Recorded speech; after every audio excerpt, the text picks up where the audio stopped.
Hebreos capítulo 9, rápidamente recuerda, el autor es desconocido, no sabemos quién es. Solo sabemos que le está escribiendo a esta iglesia compuesta de judíos que han llegado a Cristo. Y están pasando por tremenda aflicción, dolor, pérdida. Y en base a esa tribulación ellos quieren regresar a su pasado, quieren regresar a lo que conocían antes, al judaísmo, a la religión en la cual crecieron. Y el autor les está escribiendo, los quiere animar con la palabra y les quiere decir, mira, Cristo es mucho mejor que ángeles, es mucho mejor que Moisés, es mucho mejor que Aarón, que la ley, es mucho mejor que el templo. Y es a través de la palabra que les está escribiendo, que busca inspirarlos para que no se aparten, para que no se deslicen de esa relación que tenían con Cristo. Y creo que es muy importante para nosotros porque creo que, me imagino que tal vez todos aquí en un momento de nuestra vida nos hemos deslizado, nos hemos alejado del Señor. Y entonces este es un libro hermoso porque nos recuerda quién es Cristo y nos recuerda que Él es mejor y que Él está ahí con nosotros en toda etapa de nuestra vida. Y entonces algo que siempre enfatizamos aquí es de que estés en la palabra, la importancia de estar en la palabra de Dios. Y entonces eso siempre lo vamos a estar divulgando. No sé cuántos de ustedes vieron la película de Narnia. ¿Alguien aquí no ha visto la película de Narnia? Nadie ha visto la película de Narnia. Chécala. Estuve viendo parte está larga la película, pero hay una porción, y está en español. Hay una porción que me encanta. Bueno, hay muchas en la película que nos recuerda de Cristo, pero hay una porción donde Lucy es la niña más pequeñita, donde se vuelve a encontrar con Aslan. Aslan es el león y en la película representa a Cristo. Y entonces se le acerca esta niña y le dice al león, le dice a Aslan, oye, has crecido, te ves mucho más grande. Y le contesta Cristo, le contesta el león de Judá, no, yo estoy igual. Dice, tú eres la que has crecido. Y cuando tú crezcas, me vas a ver más grande. Y entonces el motivo por el cual siempre les estamos enfatizando de que lean la palabra, porque entre más leas la palabra, más vas a conocer de Jesús.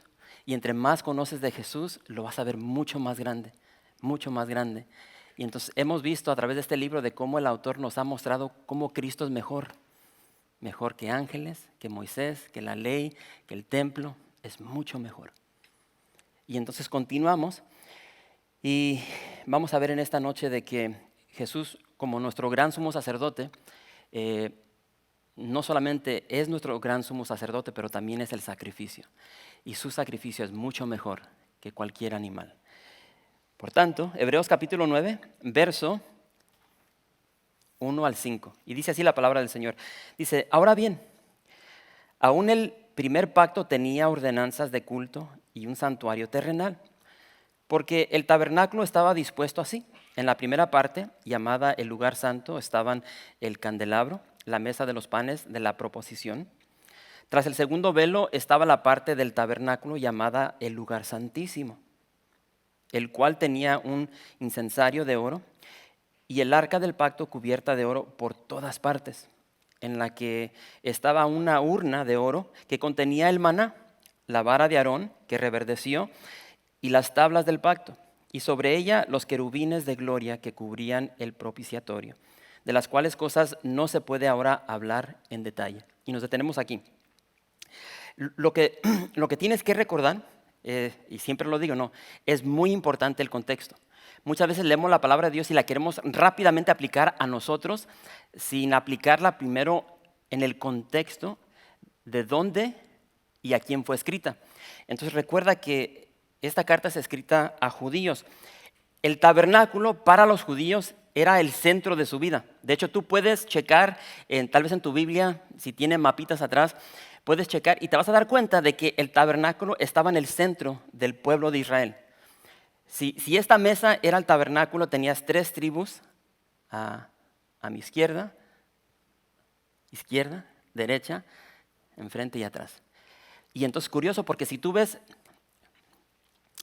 una foto de arriba de cómo se construyó el pueblo de Dios concerniente a mantener el tabernáculo en el centro, un vistazo de arriba te vas a dar cuenta de que forma una cruz. Porque de acuerdo a las tribus como fueron establecidas al este, al oeste, al norte y al sur, las tribus que tenían más estaban en la parte de abajo y te forma la cruz. Y entonces recuerda que el tabernáculo para Israel era el centro de sus vidas. Era el lugar donde ellos tenían contacto con Dios. Y era a través de todo lo que se llevaba a cabo en el tabernáculo. Y entonces hemos visto que el tabernáculo, sus sacerdotes, sus sacrificios y todos los ritos que se llevaban a cabo allí no podían quitar el pecado. Entonces rápidamente aquí el autor menciona, fíjate allí en el verso 1. Ahí vemos lo primero que nos dice, ahora bien, aún el primer pacto, ¿qué sigue? Tenía ordenanzas de culto y un santuario terrenal. Está en el pasado. El autor está escribiendo y les está escribiendo a estos judíos cristianos y les está hablando en el pasado concerniente al Antiguo Testamento. ¿Por qué? Porque él estaba consciente de que en el presente él ya no estaba en el antiguo pacto, estaba en el nuevo. Y eso es bien importante. Entonces, aquí el autor de Hebreos quiere que estos hermanos entiendan eso y rápidamente empieza a mencionar concerniente al tabernáculo, pero no da muchos detalles. No da muchos detalles. ¿Por qué? Porque está hablando a judíos. Los judíos nacieron en esto. Es como si, un ejemplo, yo tengo un trasfondo católico. Ahí nací y entonces yo puedo, si yo voy a misa saliendo de aquí y entro aquí a la iglesia de Guadalupe, créeme, yo puedo funcionar allá adentro. ¿Sí? Cuando entro voy a ubicar el agua bendita. Y entiendan, no me estoy burlando. Quiero que entiendan esto. Yo nací en el catolicismo, entonces yo sé la onda de todo esto. Entro, me persino, busco dónde me voy a sentar, empiezo que salga el sacerdote, empieza la misa, y ya sé la liturgia. ¿Sí? Sé cuándo me tengo que poner de pie, sé cuándo me tengo que sentar, sé cuándo me tengo que hincar. ¿Sí? Sé dónde van a llegar ciertos rezos, sé cuándo me tengo que golpear el pecho, sé cuándo viene la paz. ¿Me estoy explicando? ¿Por qué? Porque aunque ya tengo más de 27 años que no soy parte de la Iglesia Católica, eso ya quedó arraigado en mi corazón. Es lo mismo con los judíos. El autor está hablando sobre el tabernáculo. Sobre el tabernáculo ellos entienden exactamente de qué está hablando. Y no tiene que dar explicación. ¿Por qué? Porque allí crecieron. Y entonces eso es muy diferente para nosotros porque tal vez tú estás aquí y dices, oye, ¿qué es el tabernáculo? ¿Hay alguien aquí que no sabe qué es el tabernáculo? Sin pena. Habla con la verdad y te vas a ganar algo. A veces no quieren, piensan como que, no sé qué van a. En verdad, ¿alguien aquí que no sepa qué es el tabernáculo? Porque si no sabes y te da pena, ahí está. Tocayo, gracias. Ahorita van a ver lo que es el tabernáculo. Pero primero, fíjate lo que dice el verso 6.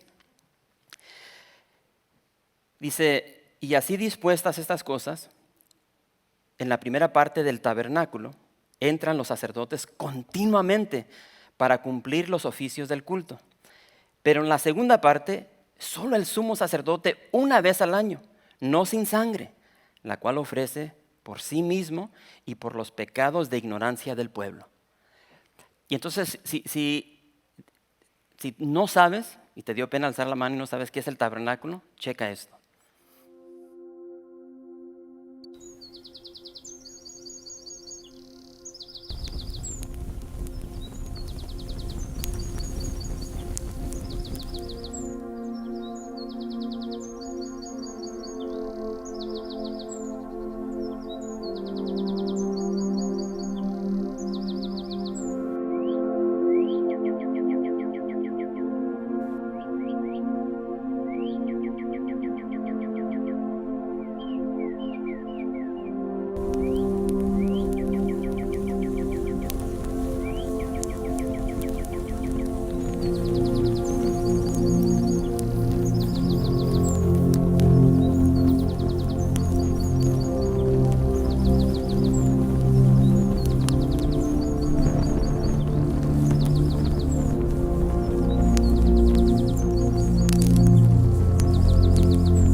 Ahí está.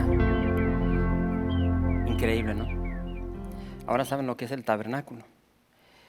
Entonces, fíjate lo que dice una vez más estos dos versos. Dice, y así dispuestas estas cosas, en la primera parte del tabernáculo entran los sacerdotes continuamente para cumplir los oficios del culto. Pero en la segunda parte solo el sumo sacerdote una vez al año, no sin sangre, la cual ofrece por sí mismo y por los pecados de ignorancia del pueblo. Lo que tenemos que entender es de que el autor está pintando una foto para estos judíos, cristianos y también para nosotros. Y fíjate lo que dice, entran los sacerdotes continuamente para cumplir los oficios del culto. Entonces, para que tú te des una idea de lo que hacían estos sacerdotes, ahí puedes ver lo que se encontraba en el tabernáculo.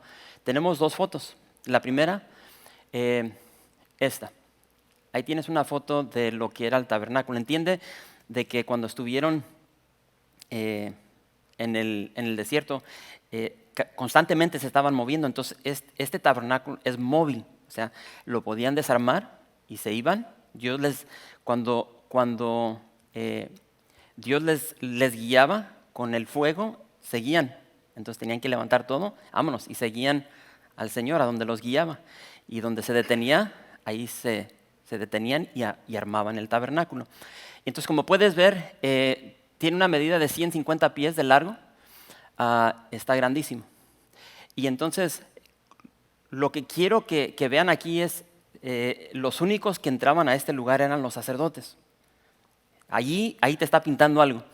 Y entonces lo que hacían, curioso porque si regresamos a Éxodo, a esa primera Pascua, te das cuenta ahí que era el padre del hogar que agarraba el cordero y lo degollaba y tomó la sangre y empezó a pintar las puertas, ¿no?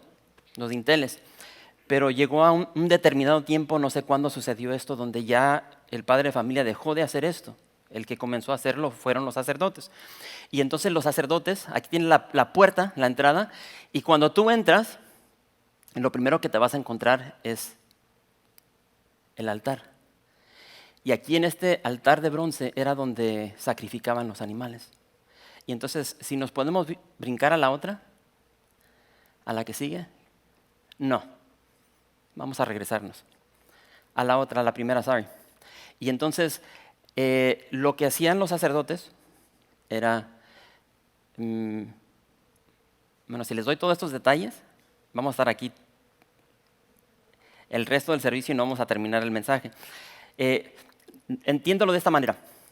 Los sacerdotes entraban 2 veces por día, ofrecían un cordero por la mañana, un cordero por la tarde. Eso lo hacían diario, los sacerdotes. Y hay un día especial para los judíos, conocido hoy como Yom Kippur, donde en ese día, el día de expiación, el sumo sacerdote era el único que podía entrar al lugar santísimo. Y entonces, ahora sí la otra foto. Ay, no, ahí déjala. No, sí. Ok. Y entonces, este sumo sacerdote, cuando era el día de expiación, tú puedes ver cómo está vestido, ¿no? Este es el sumo sacerdote. Y entiende que cada pieza dentro del tabernáculo, por dentro y por fuera, habla de Cristo. Un día vamos a tener un servicio para hablar de cada una de estas cosas. Entonces aquí tienes el sumo sacerdote. Ya hemos visto en Hebreos de que Jesús es el gran sumo sacerdote. El día de expiación, el sumo sacerdote se quitaba todo eso lujoso, ¿sí? Y lo único que se dejaba era una bata blanca, de lino. Cuando él entraba a la presencia de Dios, entraba con blanco, representando, simbolizando la justicia de Cristo, ¿sí? Entre el pueblo se vestía bien machín, pero dentro de la presencia de Dios, o sea, ahí tu vestimenta. Entonces él entraba con su bata blanca y ofrecía un sacrificio por él, por sus pecados, un becerro. Y entonces él ofrecía el becerro en el altar, agarraba la sangre, entraba al lugar santo. Aquí había un velo, entraba al lugar santo, pasaba por aquí y entraba al lugar santísimo que está aquí, donde está el arca del pacto. Y entraba el sumo sacerdote con la sangre y ponía la sangre encima del propiciatorio, como vieron en el video, el arca es un cajón y adentro había 3 cosas, no sé si recuerdan. Ahí salieron. El maná, la vara que reverdeció de Aarón y los 10 mandamientos, las 2 tablas. Y entonces este cajón, el arca, ahí estaba esos 3 objetos y encima estaba la tapa, que es el propiciatorio, todo hecho de oro y tenía 2 ángeles. Y entonces el sumo sacerdote agarraba la sangre del becerro y ponía la sangre arriba del propiciatorio. Salía del lugar santísimo, regresaba al altar y ahora el día de expiación ofrecían 2 cabritos, uno por el pueblo y el otro lo soltaban. No sé si recuerdan que estudiamos eso. Entonces ahora el sumo sacerdote sacrifica uno de los cabritos, agarra la sangre y vuelve a entrar y hace lo mismo, pone la sangre en el propiciatorio y vuelve a salir. Y entonces, ¿qué nos está diciendo aquí? Repito, nos está pintando una foto clara del antiguo pacto, del ministerio de los sacerdotes, de sus ordenanzas de culto, de lo que ellos hacían. Esta era su chamba. Entonces, y la foto que el autor quiere pintarle a esa iglesia de los hebreos es lo siguiente: los únicos que están sirviendo, chambeando aquí, son sacerdotes. Los sacerdotes solamente podían entrar aquí. Y entraban diario. ¿Entraban diario para qué? ¿Sí saben? Entraban diario para llenar la lámpara. El candelabro, el candelero, era de aceite. Entonces tenían que entrar todos los días. Esta siempre estaba encendida. El tabernáculo no tenía ventanas. Entonces esto era lo que alumbraba el lugar santo, el lugar santísimo. Dios era quien alumbraba ahí adentro. Entonces aquí los sacerdotes entraban, llenaban el candelabro de aceite, se aseguraban de mantener las mechas del candelabro bien machín para que siempre estuvieran ardiendo bien. Siempre estaban quemando incienso, lo hacían por la mañana y por la tarde. Entraban también una vez por semana el día sábado y cambiaban el pan. Y entonces cada día de reposo, cada sábado entraban los sacerdotes, agarraban esos 12 pedazos de pan, uno por cada tribu, se lo comían, pero antes de comérselo lo reemplazaban con pan fresco. Y entonces, repito, la foto que nos está pintando aquí el autor es de que los únicos que están aquí son ¿quién? Son los sacerdotes. Entonces, el punto que él quiere dar es de que el antiguo pacto era inadecuado, ¿sí? Primero, porque solamente los sacerdotes entraban al lugar santo y solamente el sumo sacerdote una vez por año podía entrar al lugar santísimo, a la presencia de Dios. Y cuando lo hacía el sumo sacerdote, lo hacía con gran peligro. Con gran peligro, con terror, lo hacía con condiciones. ¿Entiende? El día de expiación, el sumo sacerdote sabía de que corría el riesgo de que al entrar ya no iba a salir. Y he mencionado, por eso tenían las campanitas, entraban y le amarraban un lazo del tobillo en caso de que ya dejaran de sonar las campanitas, lo tenían que sacar porque nadie iba a entrar ahí, solamente el sumo sacerdote. Y entonces, cuando él entraba con condición, una condición, con la sangre del becerro por sus pecados y después la sangre de una cabra por los pecados del pueblo. Y entonces el autor quiere mostrarle a toda su audiencia, a estos judíos cristianos, de que no había acceso en el antiguo pacto a la presencia de Dios. Ese es el punto que quiere dar el autor. No había acceso directo a la presencia del Padre, de Dios. Entonces, estos rituales del sistema levítico no habían hecho un camino para entrar a la presencia de Dios. Y por eso cuando llegamos al Nuevo Testamento, Jesús llega, nuestro gran sumo sacerdote, y él dice: yo soy el camino, la verdad y la vida. Dice, nadie va al Padre. Y entonces continúa, fíjate lo que dice el verso 8. Dice, dando al Espíritu Santo a entender con esto que aún no se había manifestado el camino al lugar santísimo, entre tanto que la primera parte del tabernáculo estuviese en pie, lo cual es símbolo para el tiempo presente, según el cual se presentan ofrendas y sacrificios que no pueden hacer perfecto en cuanto a la conciencia al que practica ese culto, ya que consiste solo de comidas y bebidas, de diversas abluciones y ordenanzas acerca de la carne, impuestas hasta el tiempo de reformar las cosas. Los ritos del antiguo pacto, repito, no podían abrir un camino hacia la presencia del Padre. Estos ritos no podían hacer perfectos a los sacerdotes, mucho menos al pueblo. Y aquí dice el autor, dice, son ritos que consisten de comidas, bebidas, abluciones. Abluciones se lavaban constantemente los sacerdotes con agua. O sea, siempre había esa higiene, o sea, siempre se estaban lavando las manos. Son abluciones. Ordenanzas, también dice acerca de la carne. Lo que está diciendo el autor es esto. Estos rituales, estos sacerdotes podían limpiar lo de afuera, lo externo, pero no podían limpiar el interior. Y aquí menciona la conciencia. ¿Sí? No podían limpiar la conciencia de iniquidad, de culpa, no podían obtener una paz eterna. Y entonces yo te quiero regresar a tu tiempo antes de Cristo. Ya mencioné de que yo nací en el catolicismo. Y cada quien tiene su pasado. Tú sabes lo que fuiste en el pasado antes de Cristo. Yo me avergüenzo del mío. Y créanme que cuando yo estaba en el catolicismo, yo buscaba de Dios. Porque mi conciencia no me dejaba en paz. O sea, sí salía, andaba de parranda, hacía unas cosas bien raras, pero nunca había paz en mi interior.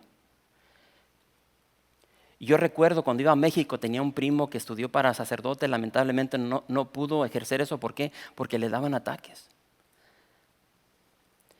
Yo pasaba horas con él. Él en su habitación tenía cajas con puros rezos. Rezos y rezos y entraba y me desahogaba con él y se ponía a rezar por mí, rezábamos juntos y siempre yo salía de su casa con rezos como no te puedes imaginar. Porque yo buscaba algo que calmara mi conciencia concerniente a todo lo que yo estaba haciendo, lo que había hecho. Y por más que yo iba a misa y hacía mis rezos y me confesaba con el Padre, era temporal. Yo pasaba noches sin poder descansar, sin paz. ¿Por qué? Porque mi mente era condenación y culpabilidad de lo miserable que yo era. Y aquí está diciendo el autor de que tú puedes hacer todos estos ritos concerniente a lo que comes, a lo que bebes, la carne que vas a comer, te puedes lavar, pero eso solamente está afectando el exterior. ¿Qué de tu corazón? ¿Qué de tu mente, de tu conciencia?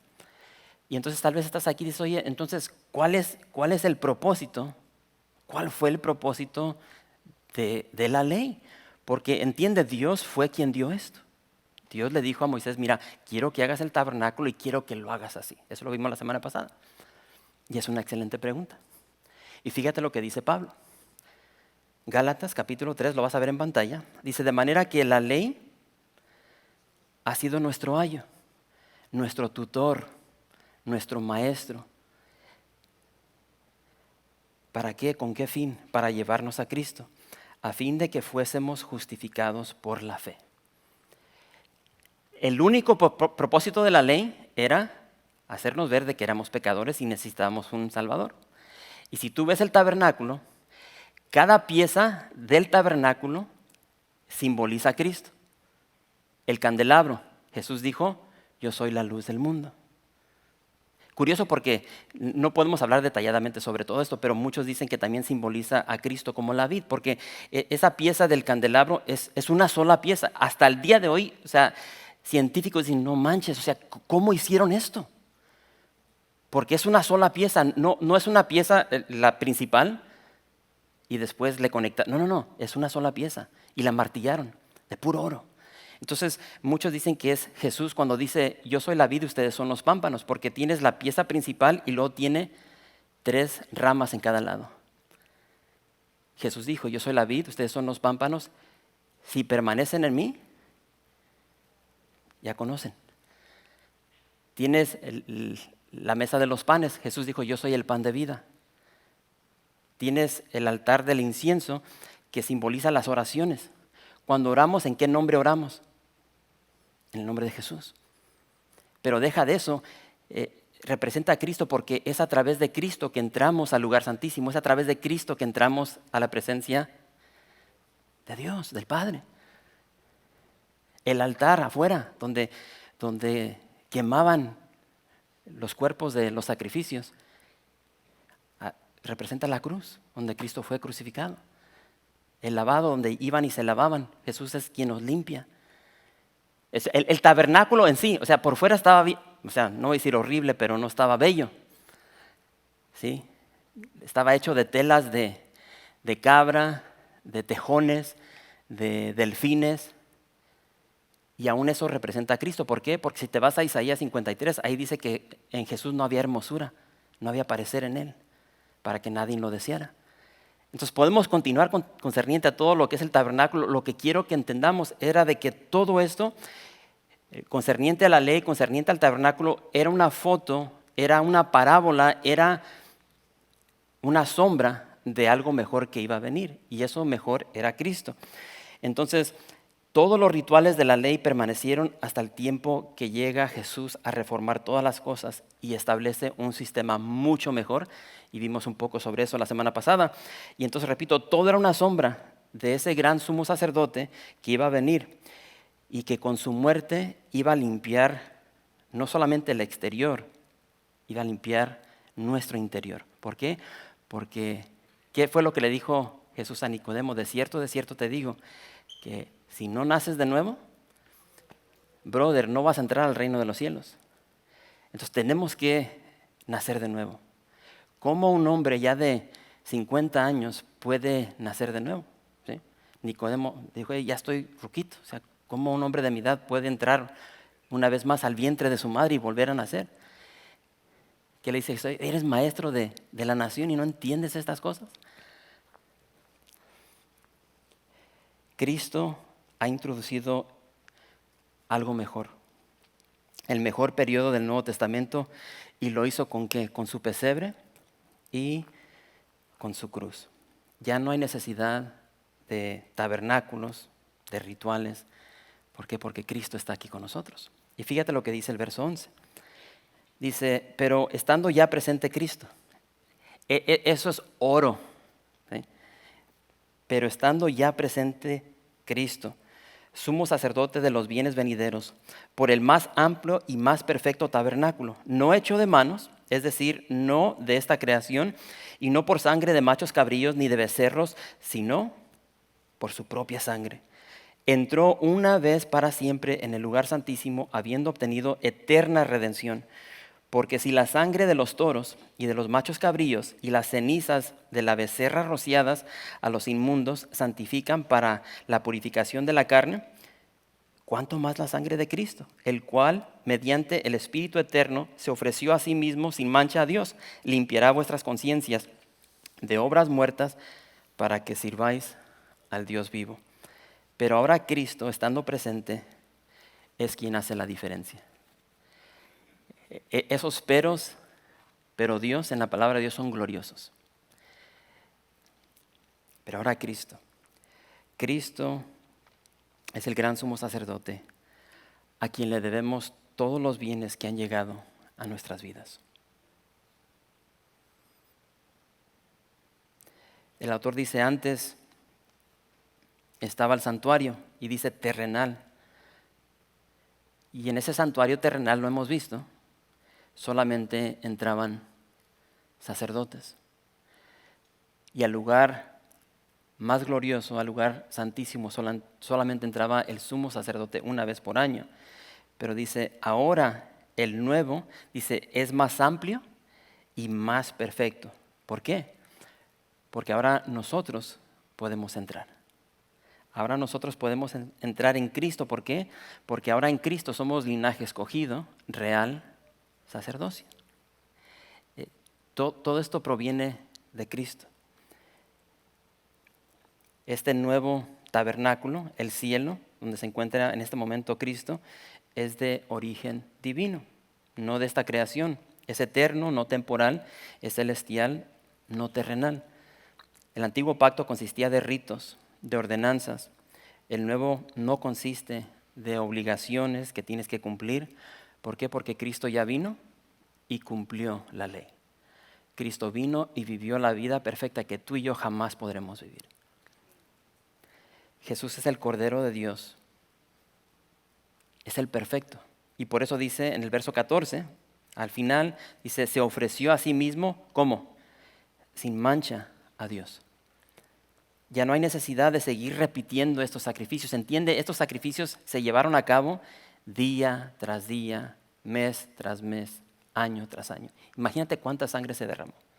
Ya no hay necesidad de repetir estos sacrificios. Ahí dice en el verso 12, al final dice, entró una vez para siempre en el lugar santísimo, habiendo obtenido eterna redención.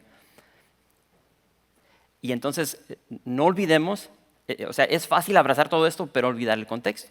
El contexto era para estos judíos, cristianos, que quieren dejar este nuevo pacto y regresar al viejo, regresar al judaísmo, a la religiosidad.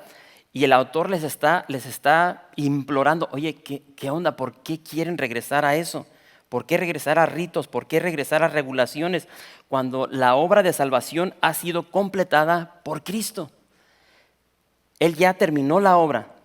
El Cordero de Dios que quita el pecado ya murió por ustedes. Y entonces, la pregunta clave, ya vimos el contexto para quién fue escrito, pero la pregunta clave es, oye, ¿qué significa esto para mí? Pastor, ¿qué significado tiene esto para mí el día de hoy? Ya entendí todo esto concerniente a estos judíos, hebreos, pero para mí, en el año 2022, ¿cómo me beneficia esto el día de hoy? Una de las chambas, uno de los trabajos que tenían los sacerdotes era de que si tú hubieses vivido en ese tiempo, tú ibas a ir al tabernáculo o ibas a ir al templo. Y entonces, una de dos, tenías que escoger un animal de tu propia casa, o si ibas a ir al templo durante la Pascua y tenías que viajar de una distancia larguísima, porque entiende de que estos judíos cuando iban al templo a veces iban de lugares muy lejanos, y entonces si se llevaban sus animales se les iban a morir en el camino, entonces no se los llevaban. Llegaban al templo y tenían que comprarlos. Por eso habla la palabra de Dios de que como Cristo limpió el templo, porque lo habían hecho una cueva de ladrones. ¿Por qué? Porque tenías estos vendedores que vendían estos animales a un precio súper alto. Y entonces, si tú venías de otra nación y tenías la moneda de esa nación, tenías que llegar y cambiar tu moneda nacional por la de los judíos. Y ahí es como cuando vas a México, ¿no? Y vas a un cajero y órale, sueltas los dólares y te comen ahí, ¿sí? Andas buscando a ver cuál casa de cambio te va a dar mejor precio. Era lo mismo ahí. Y se los transeaban. Y entonces ya tenían que pagar más por su animal. No recuerdo el porcentaje, pero se los estaban torciendo bien chido. Y agarraban su animalito, iban al templo, lo presentaban a uno de los sacerdotes, el sacerdote lo agarraba y lo inspeccionaba. Sí, porque llegó un punto donde la gente estaba dando lo peor. Traían animales cojos, ciegos, que estaban al borde de la muerte, le estaban dando las obras a Dios. Y eso lo puedes checar en Isaías, perdón. El sacerdote inspeccionaba para ver si tenía defectos, porque Dios había dicho, cuando tú me entregues animales, tienen que ser perfectos. O sea, no van a ser perfectos, pero que no tengan defectos. Pero en ningún momento el sacerdote inspeccionaba al adorador, solamente el animal.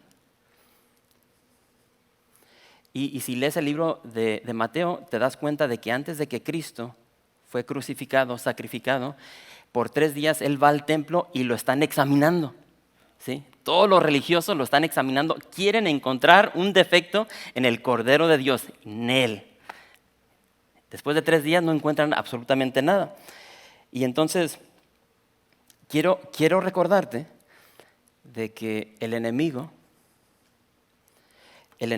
va a usar tu pasado, va a usar tu presente, va a usar a tus amigos, incluso va a usar a tu esposo, a tu esposa, va a usar a tu propia familia y te va a susurrar al oído y te va a decir, mira lo que hiciste. Eres un fracaso, eres un hipócrita. Mira cómo tratas a esta persona.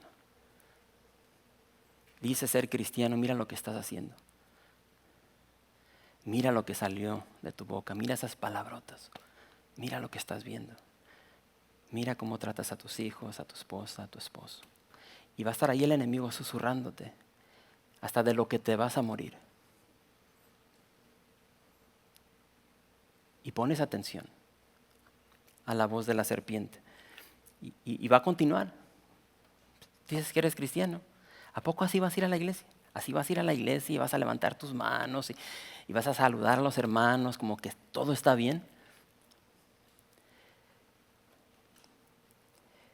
Quiero recordarte de que si Cristo ya fue examinado por ti.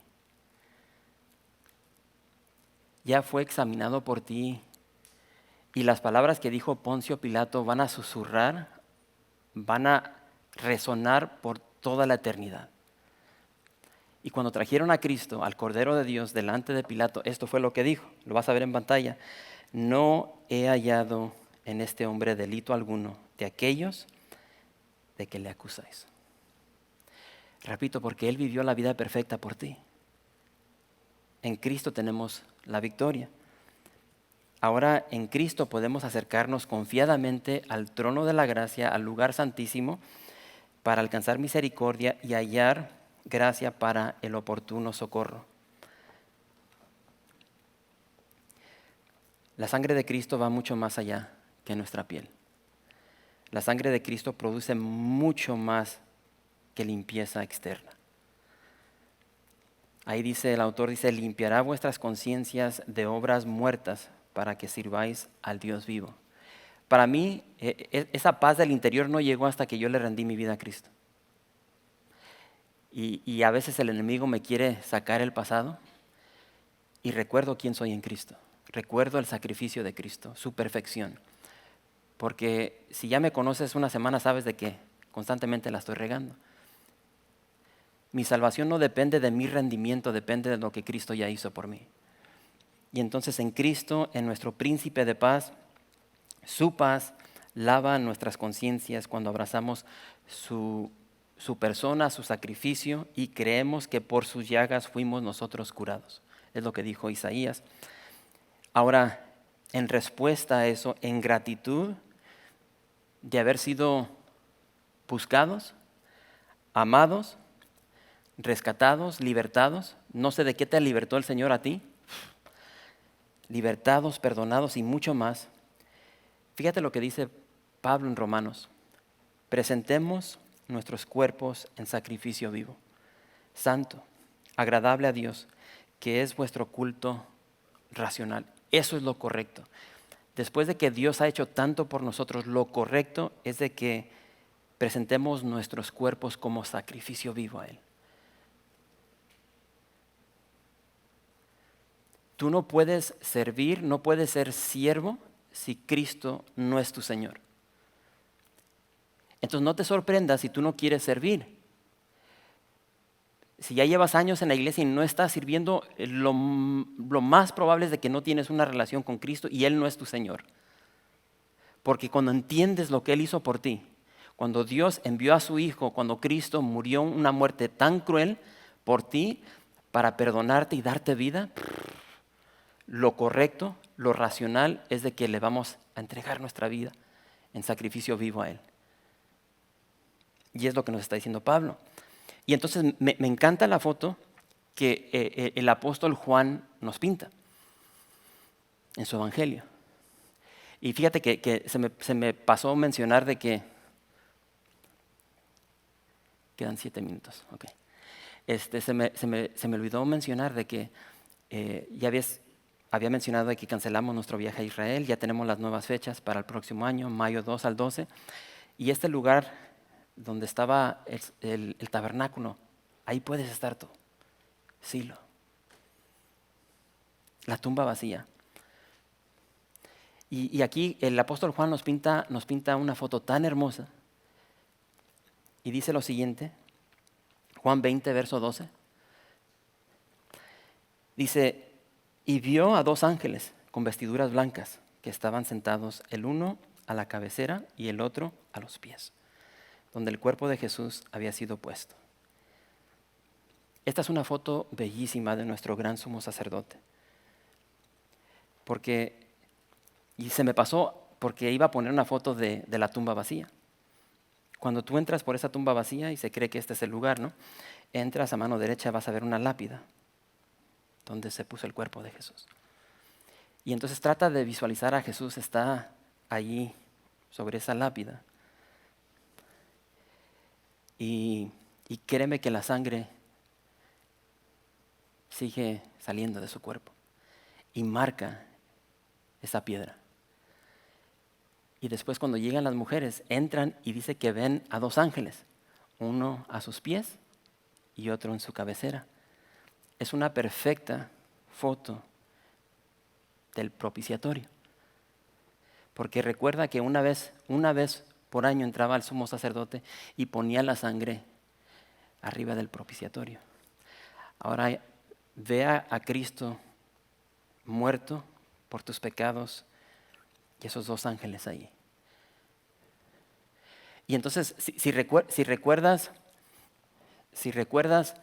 qué era lo que contenía el arca, la ley, los 10 mandamientos, el maná y la vara que reverdeció.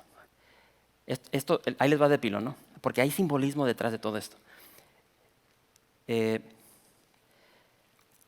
Los mandamientos, ¿recuerdan cuando Dios le dio los mandamientos a Moisés? Moisés baja y es una onda increíble ya lo que está el pueblo todo rebelde ahí, sus orgías, ¿no? Y Moisés rompe las piedras, ¿sí? Dios les manda pan del cielo y hacen sus moños, porque ya están enfadados de ese maná y quieren carne. Dios les envía codornices. Hay una onda con el maná, ¿no? Y luego la vara de Aarón, no sé si recuerdas cuando se le pusieron al brinco a Moisés y a Aarón, ¿y ustedes quién los puso por líderes? Y se arma la cosa. Y Dios dice, agarra todas estas changas plataneras, no dice eso. Dice, y quiero que me los alinees y yo voy a decir quiénes son mis líderes. Y ahí estaba Aarón y dijo Dios, la vara que reverdezca, ese es mi líder. Y reverdeció la vara de Aarón. Entonces tienes estos, ahí con la pura ley, ¿no? Los 10 mandamientos que todos hemos fallado. Y están en ese cajón y pones una tapa y encima de la tapa está la sangre de Cristo, que tapa nuestro pecado en el Antiguo Testamento, pero en el Nuevo lo quita, porque somos cubiertos con la sangre de Cristo. Y entonces, una hermosa foto aquí de nuestro gran sumo sacerdote, que es nuestra propiciación. Jesús se levantó de la muerte para ofrecernos perdón, no por un año, sino por toda la eternidad. Por toda la eternidad. Entonces yo te pregunto en esta noche para terminar, ¿dónde te encuentras esta tarde en tu caminar cristiano? ¿Dónde te encuentras? Y quiero que veas la siguiente foto.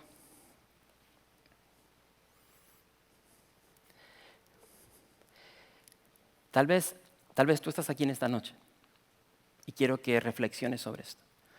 Ya hablamos un poco concerniente a lo que hacían los sacerdotes. Y tal vez tú estás aquí en esta tarde y tú te encuentras en el atrio donde se encontraba el altar. Y allí es el lugar de tu caminar cristiano. Ese es el lugar de tu relación con Cristo. Aquí es donde sacrificaban los animales. Ahí es donde los quemaban. Aquí es donde Cristo murió por ti en la cruz. Y tal vez tú estás aquí y estás contento con eso. Ya la hice. Ya soy salvo y hay unas cosas que le voy a entregar al Señor, pero no todas. Ya estás contento con eso. Déjame decirte que salgas de ese lugar. Sal del lugar del atrio y entra al lugar santísimo. Sirve. Ahí es donde el sacerdote entraba y llenaba el candelabro con aceite, mantenía las mechas del candelabro. Pídele a Dios que te llene de su Santo Espíritu, para que esa llenura del Espíritu Santo fluya de ti y sea de bendición a aquellos que están cerca de ti. Aquí es donde entraban los sacerdotes y cambiaban el pan una vez por semana. Eran alimentados por el pan, pero lo hacían fresco y lo reemplazaban cada semana. Deja que la palabra de Dios alimente tu vida, para que tú puedas alimentar a otros. Incienso, el altar del incienso.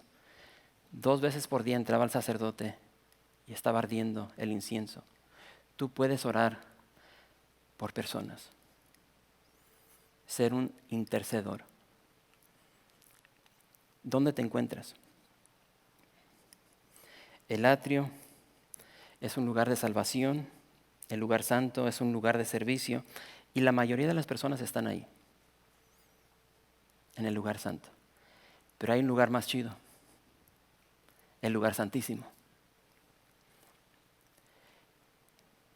No hay nada mejor que estar en la presencia de Dios, de estar cara a cara con tu Señor y platicar con Él. No hay nada mejor. Estar en comunión, en relación con Dios es mucho mejor que aún el servir. Y quiero que terminemos en esta tarde leyendo Lucas capítulo 10, verso 39 al 42, y dice así. Esta tenía una hermana que se llamaba María, la cual, sentándose a los pies de Jesús, oía su palabra. Ese es el lugar donde queremos estar, a los pies de Jesús, oyendo su palabra. Pero Marta se preocupaba con muchos quehaceres y acercándose dijo: Señor, ¿no te da cuidado que mi hermana me deje servir sola? Dile pues que me ayude. Respondiendo Jesús le dijo: Marta, Marta, afanada y turbada estás con muchas cosas, pero solo una cosa es necesaria. Y María ha escogido a la buena parte, la cual no le será quitada. No hay nada mejor que estar en la presencia del Señor. Porque si no estás en la presencia de Dios, vas a estar sirviendo en tus propias fuerzas. Y no es nada agradable. No es nada agradable. Lo vas a hacer de mala gana, con una mala actitud, porque necesitamos estar en la presencia de Dios.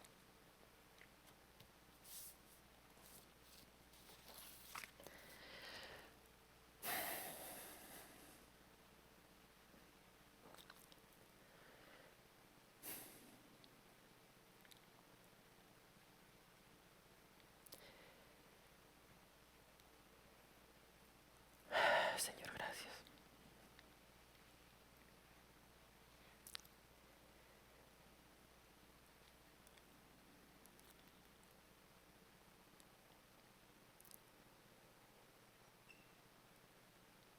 Padre, ayúdanos a no despreciar este regalo. La vida, la muerte de nuestro gran sumo sacerdote, quien ha abierto entrada a tu presencia. Esa relación que perdió Adán ha sido conquistada por él. De poder caminar en el jardín, en tu presencia.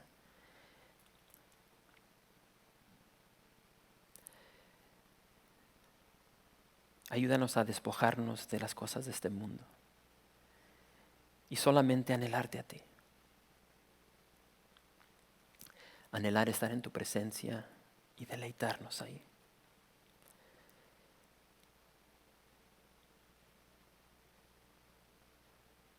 Ayúdanos a ser agradecidos por tanto que hemos recibido, pero también de vivir en esa libertad, con esa certeza, con ese gozo, esa alegría de que nuestra salvación no depende de nosotros, que Cristo ya la obtuvo por nosotros sobre esa cruz. Que nunca olvidemos esa verdad. Señor, en esta noche te pido que nos llenes de tu Espíritu. Lo necesitamos. Sopla vida en nosotros, refréscanos, renuévanos. Te lo pedimos en el nombre de Jesús. Amén.